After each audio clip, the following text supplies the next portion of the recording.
দীর্ঘদিন থেকে শুনি পুলিশ মাদক সহ ধরে 5,000 পিস, দেখায় 500 পিস, আর 4,500 পিস কোথায় যায় আল্লাহ ছাড়া কেউ জানে না।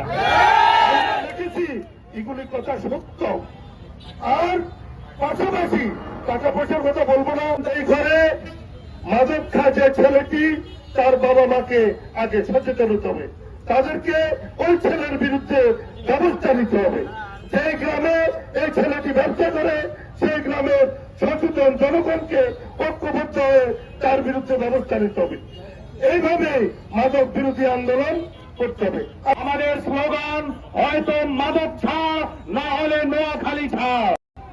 আজকে থেকে যদি আমার কোন স্বেচ্ছাসেবীর গায়ে মাদকের বিরুদ্ধে আন্দোলন করার কারণে যদি আমার কোন স্বেচ্ছাসেবীর গায়ে হাত উঠে 24 ঘন্টার ভেতরে দর্শন করে দেব। প্রশাসন ভাইদের দৃষ্টি আকর্ষণ করছি, এটা হচ্ছে নাফা, আজকের মানববন্ধন নাফা। এরপরে কিন্তু কি হবে, অ্যান্টিবায়োটিক হবে।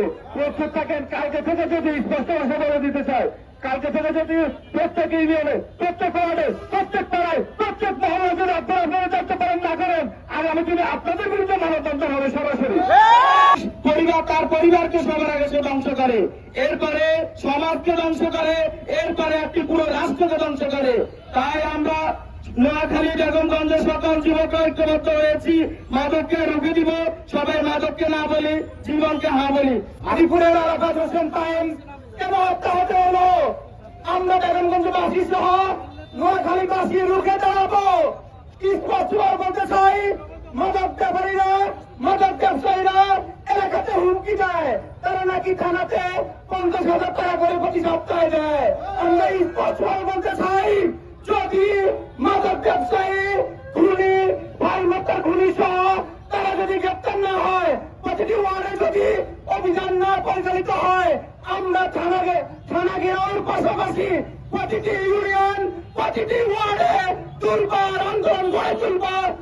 আমাদের বেগমগঞ্জের কয়েন যেরকম মাদকের জন্য রক্ত দিয়েছে, কয়েকজনে রক্ত দিব, জীবন দিব, কিন্তু বেগমগঞ্জ নয়, টেকনাফ থেকে তুলে রূপসা থেকে ভালো মাদক বিরোধী আন্দোলন করে থাকবো।